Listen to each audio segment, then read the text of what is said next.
Continuing institutional aspects. Question number 6. What if a disciple has a different opinion than the guru on managerial issues? Everyone has different opinions on most things. As long as the objective of preaching or spreading Krishna consciousness as the goal, I try to be open to hear other people's view. But if the principle of spiritual authority is to help us to surrender in submissive service to establish our relationship with Krishna and thus become enlightened, I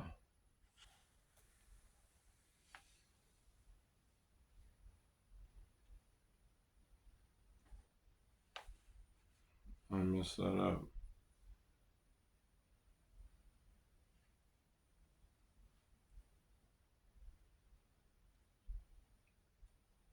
Anyway, everyone has different opinions on so many issues.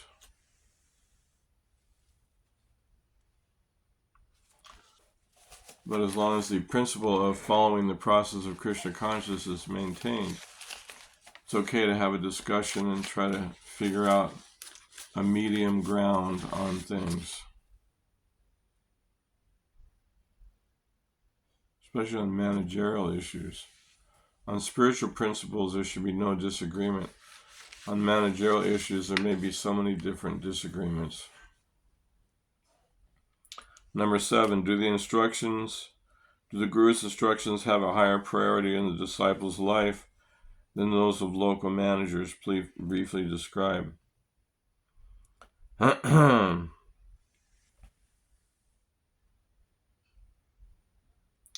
No, the local managers are the persons who have the bottom line.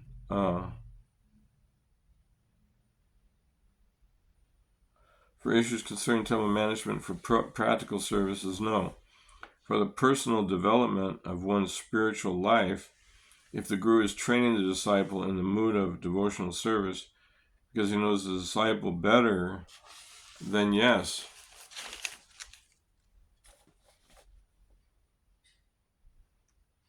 So yes and no.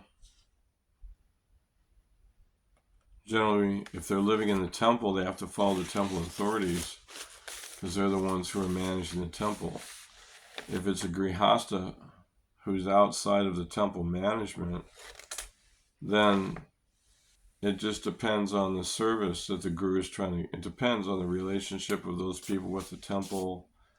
It's not a clear question in that regard.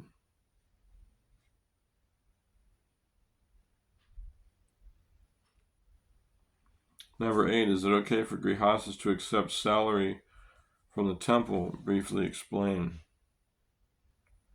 That depends on the local temple administration.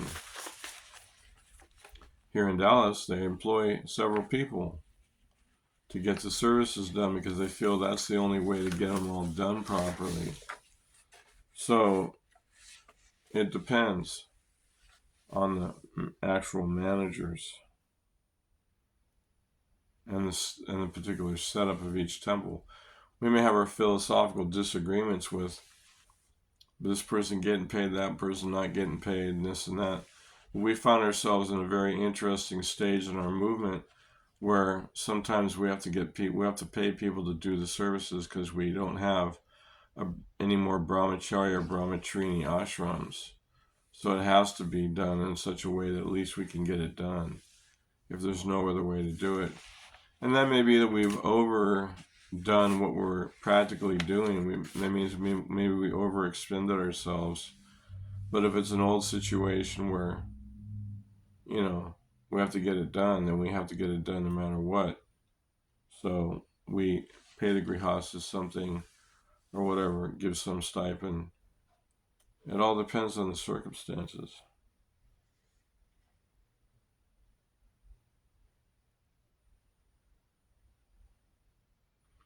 Number 9, can a guru accept the Vyas Puja ceremony in the temple room? They are. Here in Dallas, they're having their Vyas Puja ceremonies here in the temple room. Sometimes they do it outside the temple room. I don't know what the official rule is, but in general, it's very important for the disciples to get together to appreciate the spiritual master on their Vyas pujas. And but it could also be private where they're not doing it. But also the Lord likes to hear the devotees glorified. That's one of the things that pleases the Lord, is to glorify the devotees. So we don't want to be envious and not glorify the disciples, the gurus and disciples' relationship, especially if that guru is a preacher, which we should all be preachers. So that preacher is pleasing to the Lord. He's supposed to be the representative of the Lord. So to do it in the temple room is appropriate in that sense. 10. Are sannyasi gurus better than grihastha gurus? Briefly explain your answer. In our institutional setup, the way ISKCON is, yes, they are, because that's just the way it's functioning. But in terms of reality, of scriptural reality, the grihastha gurus and the sannyasi gurus are equal, but the sannyasis are in a different social status where they're renounced and completely dedicated. That's not to say the grihasthas aren't completely dedicated to their preaching, the grihastha gurus. But in terms of what we see is going on, the sannyasi gurus and sannyasis in general get way more recognition and appreciation than the grihasthas do in general. So Krishna doesn't say that. Krishna says in the Chaitanya Charitamrita, it's explained that the Lord sees the guru, the Shiksha guru and Diksha guru as equals. And Lord Chaitanya prayed for the blessings of the grihasthas and everyone else. So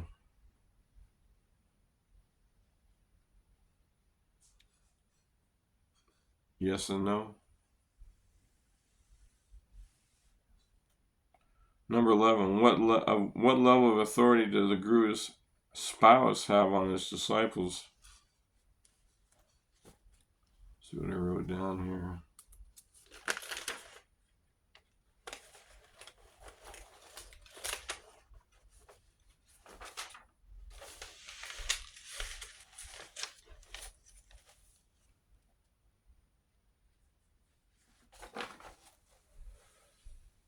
Oh, part of that 10th question, the sannyasi guru is better than grihastha. I forgot that I actually wrote something. Anyway, I say no in my question. Anyone who knows the science of Krishna consciousness is equally qualified to preach. But most people have more respect for the person in the sannyas order. 11. What level of authority does the guru's spouse have on the disciples? I said that's a good question. She should be a loving mother figure, helping to take care of the disciples like loving children by feeding them prasadam and teaching them her particular devotional skills if she is included in the relationship by the husband guru. So it depends. Some ladies are not involved. Some ladies are, so it just depends. But authority-wise, the traditional Vedic gurus' wives would care for the disciples like they were children in their ashrams. So, but we don't really have ashrams like that where the guru's running the ashram. So,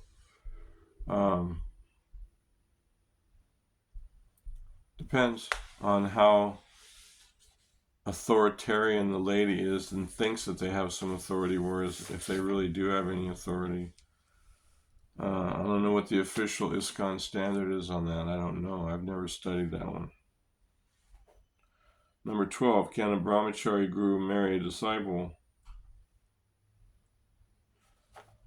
I say no. He must keep his brahmachari vows and not associate closely with women. It's an embarrassing situation which makes our preaching look like a joke, but it is the nature of the conditioned soul to have a deep desire for sex. So fall down is expected. If the brahmachari guru needs to get married, he should go to higher authorities to express his need, and he can make the transition with honor instead of creating a scandalous scene which make people lose respect and ruins his preaching. We've seen that happen. So it may actually be with one of his disciples, but that creates a scandalous situation. Unless you go through higher authorities and arrange everything properly, then it's better to not do that, because what's the point? You're preaching to some person, some woman, if you're a man guru, a brahmachari, and you're preaching to some woman and you fall for the lady.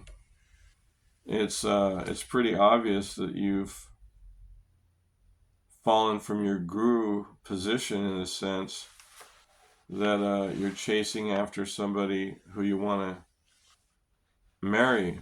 But as a brahmachari, you're not held to being a brahmachari for life. You're allowed to get married, but we have to be very careful to not allow our preaching to become a mess because some brahmachari falls for a lady disciple, especially.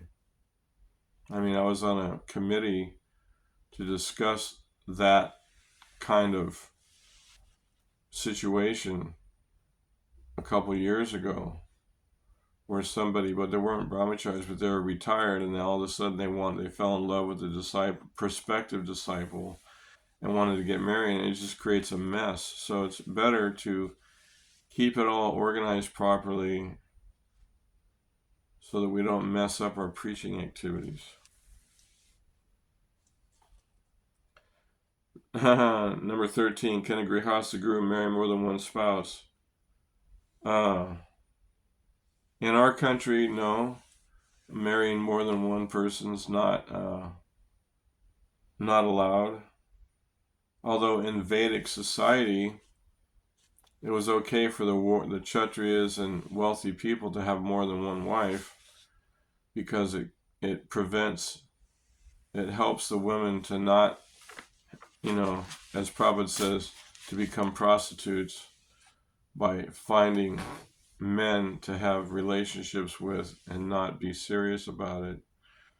But in America and other countries, marrying more than one spouse is not acceptable. So Lord Ramachandra's example is there. But then Krishna married 16,108 wives. But anyway.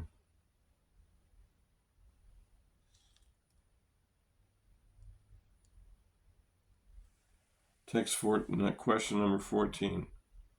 Can a guru annul or pardon a managerial decision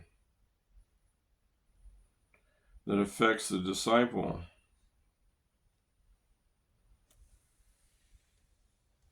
Well, he has to get with the managers and discuss the whole thing. He can't just make a unilateral decision on whatever that might be. If you're working with the people who are part of the temple, then you have to work with the temple administration.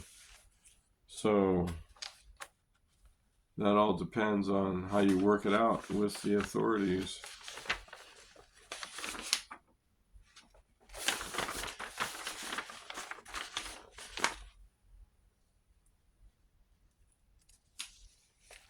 Number 15, can a GBC zonal secretary prohibit a guru from initiating in a particular place?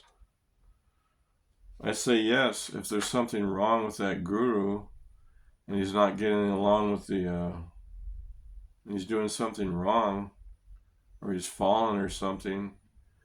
I think the GBC should be able to say, no, this person shouldn't initiate. And then, I don't know what the official process is, but it should be a decision made with the local leaders. Question 16. Can an ISKCON guru decide to withdraw one of the Diksha mantras second initiation mantras from certain classes of disciples. I've never heard of that, but I would say no. Why? You've given the mantra. If you made a mistake giving the mantra because you didn't research the character or the nature or the devotional service of the disciple, then that's on you for making the mistake. If you didn't do that, we've seen that happen where there wasn't proper guidance. But no, I don't think it's withdraw one of the mantras.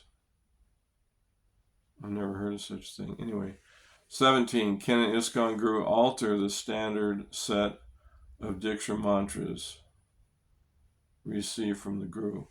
I've never heard of that either. Why would you want to change the Parampara system? So I say no on 17. Controversial issues. Number 1. Srila Prabhupada wrote, the homosexual appetite of a man for another man is demoniac in the Srimad Bhagavatam purport, 3rd canto 20th, chapter 26 purport. What would you say to someone who says that Prabhupada was homophobic? Well, I looked that whole thing up and read several verses around that. And it depends on who you're preaching to and who's saying it, how you deal with that person. In context of the chapter of this description, I would ask the person who's saying this, what is the goal and purpose of your life, of human life? And upon getting their ignorant response, possibly, I would point out that the goal of sex indulgence and lust is not a very good concept of life. As we humans are subject to the laws of karma based on how civilized or animalistic our goals are, so we're going to get karma if we're doing these things, if we're acting like lusty individuals that don't follow the rules and regulations. It's not homophobic. It's just pointing out the facts that Lord Brahma created these entities from his backside, and he had to give up that subtle body according to the Lord's direction because they were demoniac and they wanted to have sex with Brahma. So in our demoniac Western society, the culture is based on lust. And so we're not homophobic, we're trying to regulate the lustiness of people so they can try to make spiritual progress. So if somebody's a total non-follower of the regulative principles and they're gay, then no, he's not homophobic. He's just recognizing the different qualities of all the 400,000 species of humans in this world and placing them in categories according to the Lord's description. It's not homophobic. There's certain kinds of people, and you have to be able to discriminate between different people that you want to associate with or avoid to make spiritual advancement. So there's different ways to answer that. Number 2, Srila Prabhupada said the blacks were slaves and they were under control, and since we have given them equal rights, they are disturbing, most disturbing, always creating a fearful situation, uncultured and drunkards. What training have they got? They have got equal right. That is best to keep them under control as slaves, but give them sufficient food, sufficient cloth, not more than that.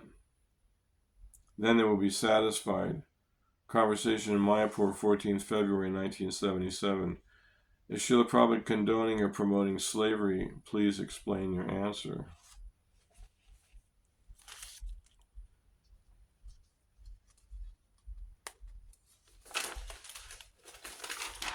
Okay. In that purport, or in that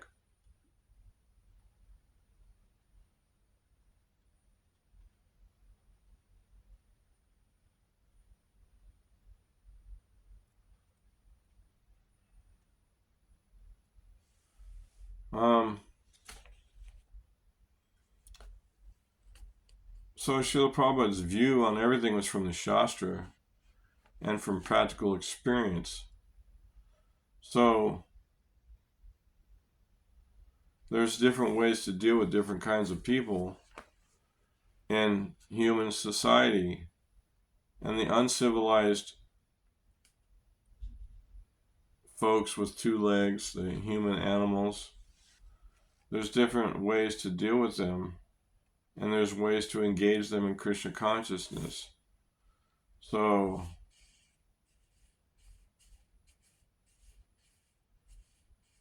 people distinguish themselves by their behavior.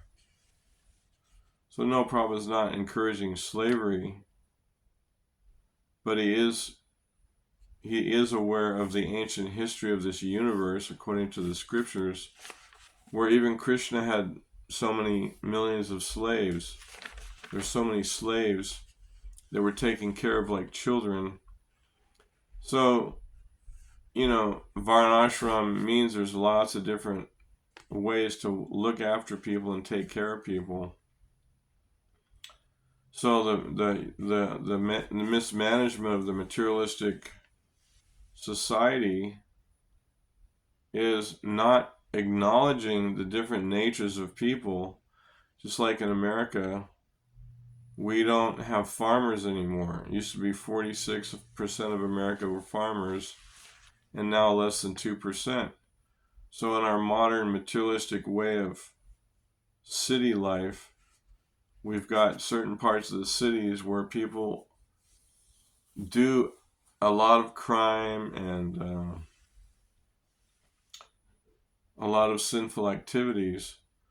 So he may be just suggesting, an alternative way of taking care of the citizens versus letting people have, independence to kill themselves.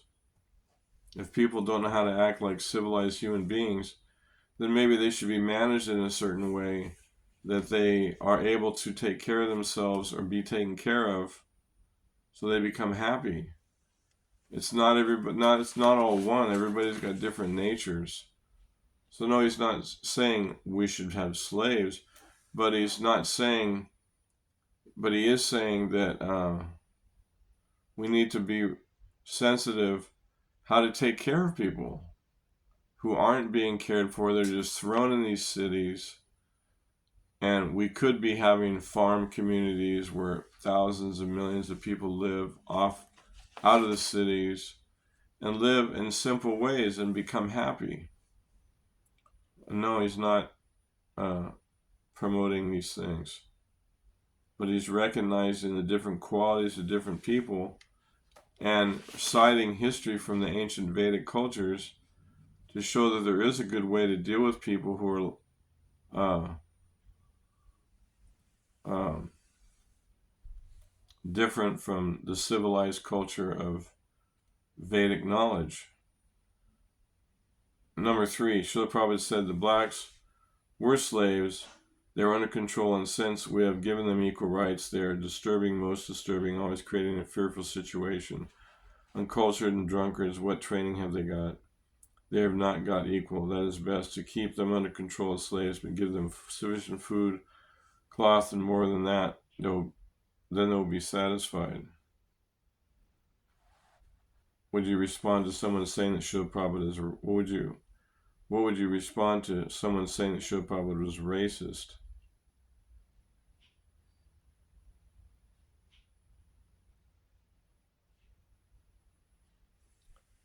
So no,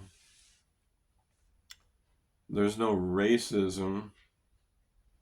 But even in modern society, the people of certain communities recognize their own persons in their communities as being uncivilized, as being troublemakers, as being creating problems. When you hear like the whole election, there are certain people in the black community who are like saying, well, what do we expect? Look the way we're acting. So they themselves recognize that a certain portion of their cultural group, or whatever you want to call it, that they're uncivilized, uncultured, and are creating a disturbance in society. So if the people themselves are recognizing it, and Srila Prabhupada, who recognized everything clearly because his intelligence is in the mode of transcendental goodness, then he's just saying, look, there's different, people, uncultured, uncivilized people, and they need to cultivate Krishna consciousness. But they also could use living in a different setting instead of these cities.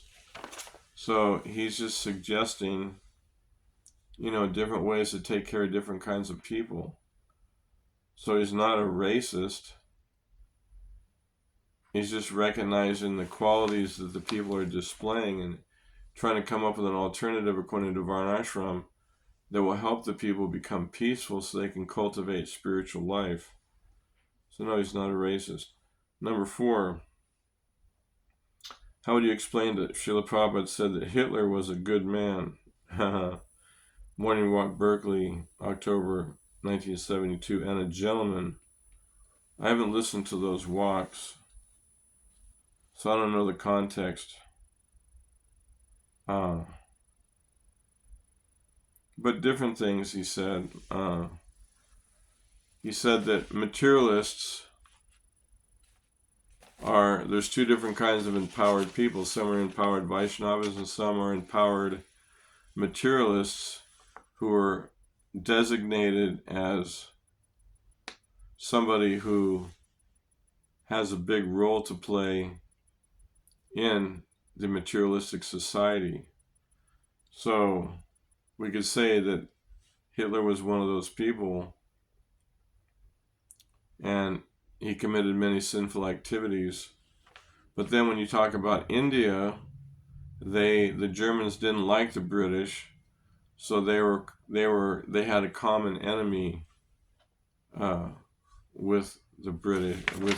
India was a common ally with Germany because they both didn't like the British. So there was a lot of propaganda about Hitler in India, obviously, and it was completely different from our propaganda that we had here in America because he killed so many Jews, and we're all about supporting the Jewish community here in America. So obviously we're not for Hitler's program, but that doesn't mean every country in the world at that time, like India, wasn't supportive of Hitler because he was anti-British.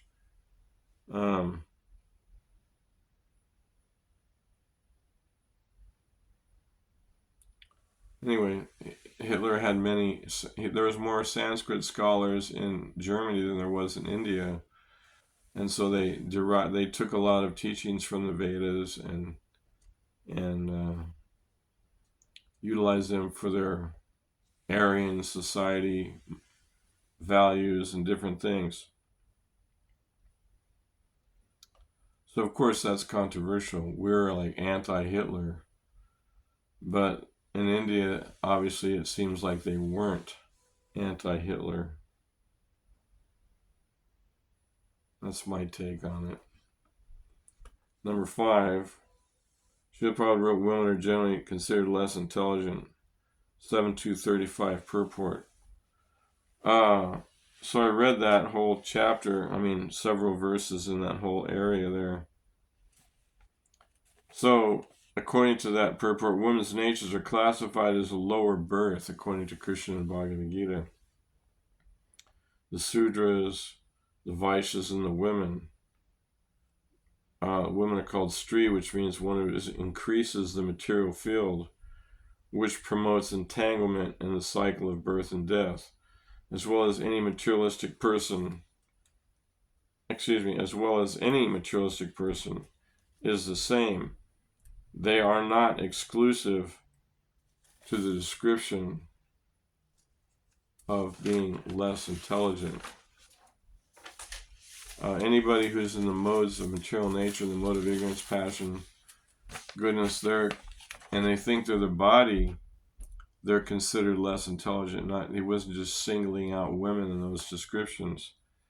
He was saying that they're generally considered less intelligent, but he also described how every human being who thinks of their body is less intelligent.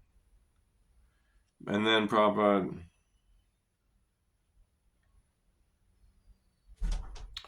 glorified his lady disciples, like in Calcutta, when he was staying there and they're all cleaning the temple and dressing the deities and cooking for the deities. He said, if you associate with these women, you go back to Godhead. So Prabhupada cut the disqualification of being less intelligent at becoming a devotee. When somebody becomes a devotee, they become the most intelligent. And he glorified the ladies for being most intelligent also.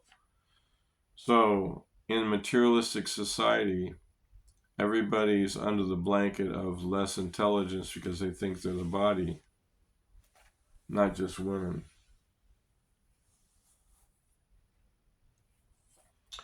And they can actually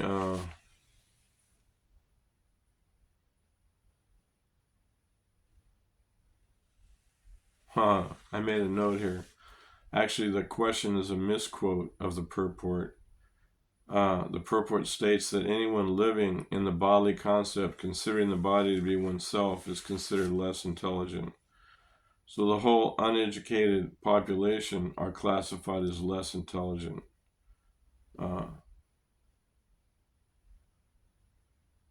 And the description is, Hiranyakashipu is describing all this. The queens of the king were in fear of having to die when the husband's body would be burnt. So they did not want to die also. So in this whole description, it was Hiranyakashipu talking to Hiranyaksha's wives and family members, and they were in anxiety. They didn't want to have to die with the husband. So that was the actual quote in the purport. It was this whole description of Hiranyakashipu to these people.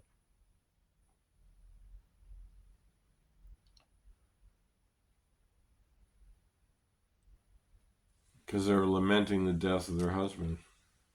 So that's everyone. Okay. Number 6. Srila Prabhupada writes, a fallen husband is one who is addicted to 4 principles of sinful activity, namely illicit sex, meat eating, gambling, and intoxication. A chaste woman is not meant to serve a fallen husband. If her husband is fallen, it is recommended that she give up his association. Giving up the association of her husband...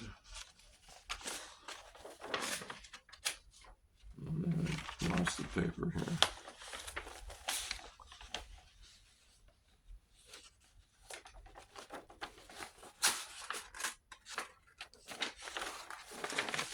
Hang on a sec. Anyway, I'm gonna find the rest of that quote. Here it is. Giving up the association of her husband does not mean, however, that a woman should marry again and thus indulge in prostitution. Srimad Bhagavatam 7:11 purport.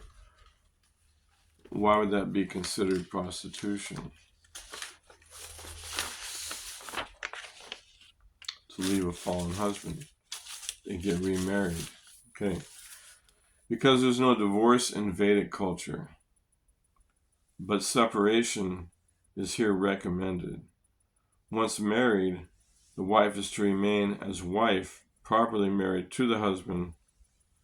To have relations with another man is breaking the marriage vow of not having relations with another man. Thus, getting remarried is considered breaking the vow, which in Vedic civilization is an absolute lifetime vow.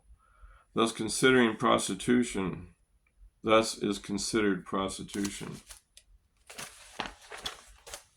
which means having illicit connection with men. So if you're already married, you can separate, according to the Vedic teachings that Prabhupada's quoting. and he, tried to stick by whatever Vedic rules as far as possible, but he was in America, so people don't follow those rules. They get divorced all the time and remarried. That's why he stopped marrying people, because he could see that people couldn't follow the marriage vows. So he let them get married in some other way. He wouldn't do it any longer, because he was of this higher natured principle that people should, if they don't get along or they're fallen, then they should separate but not get a divorce, because the vow of marriage, vivaha, is very, very strict, and one might get some kind of reactions for giving up that vow, which we're not aware of. There may be, part of the 5th canto or something that describes the hellish punishments for women who give up those things. I don't know. I never researched that in a long time, so I don't know. But that's what Prabhupada was saying, that breaking that marriage vow is the prohibition.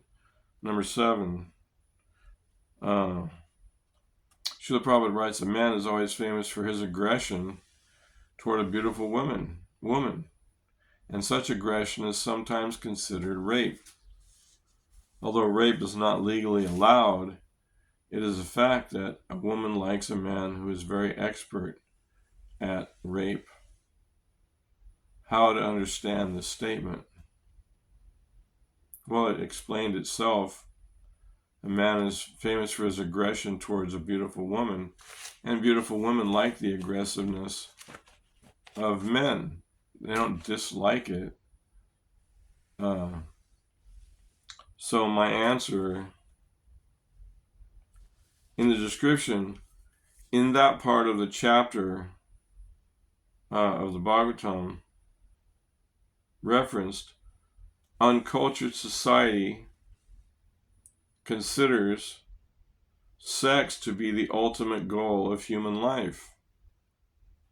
So both male and female consider sexual intercourse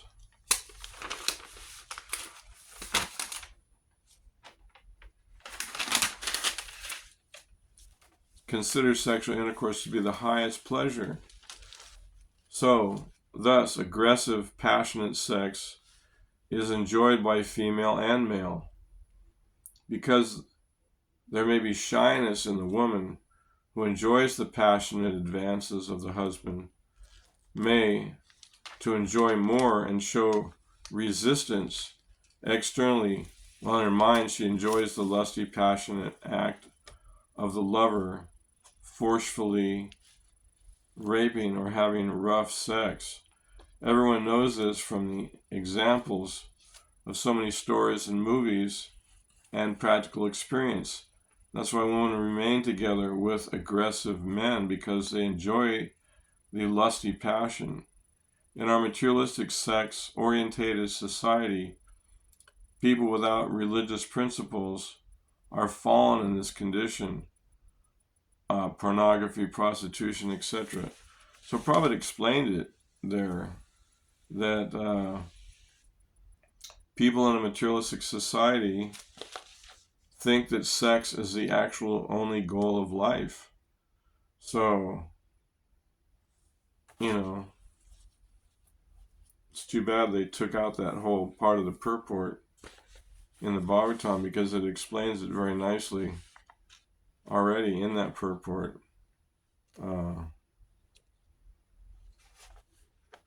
So,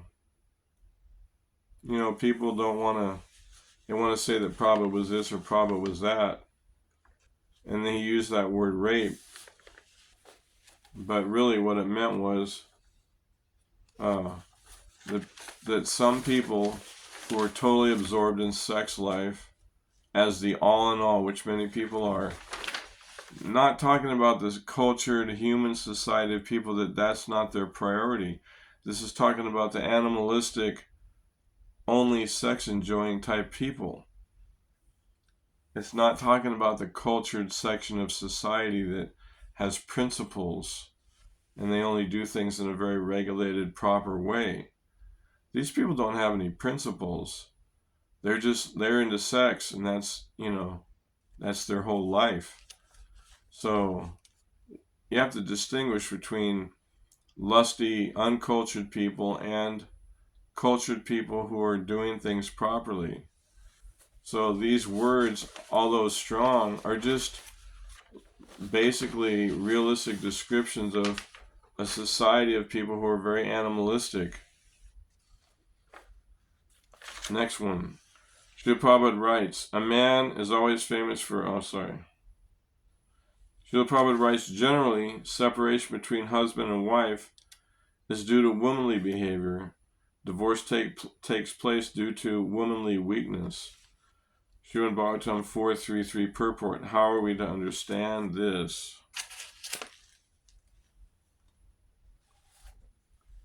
Hang on a sec. Got to get to the right piece of paper here. Okay. Married life, according to the Vedic principles, is called Grihastha Ashram, or the shelter of living as a married couple, living according to the religious principles. So it is meant to allow husband and wife to fulfill their material desires in a regulated way, not like unrestricted animals. So the husband gives shelter to the wife, and the wife gives shelter to the husband from needing to go outside the relationship to fulfill their emotional and sexual needs. As soon as one is frustrated in their material desires and is restricted by one of the spouses and feels anger because of the restriction, then there's divorce or separation. So because the wife may be overly attached to her prior family relations or unrestricted, uncultured sense enjoyment, or feel that they are being minimized by the husband's protection, or they may be inspired to separate, then they may be inspired to separate, leaving the shelter of her ashram, where the husband and wife protect each other. It is due to excessive attachment to independent sense gratification. One of my good friends had this exact experience when his wife divorced him because he took shelter of a bona fide spiritual master, and she became angry that her husband wanted to now serve as guru, so-called getting between their relationship as husband and wife. It caused a massive mess, divorce, selling the business, losing the home, and moving away, all because the wife could not follow her husband's religious, spiritual desires. So yes, you can say that practically this does happen. It may not be the exact circumstance every time, but it happens regularly in the material world, especially in our society now, because people think that they should have independence instead of being protected. Number 9, Srila Prabhupada said that we came from the spiritual world and that nobody falls from Vaikuntha. How do you explain this? Wonderful question. So controversial. My answer is, as Lord Chaitanya said in his Shikshashtaka, somehow or other, we have fallen into this ocean of birth and death.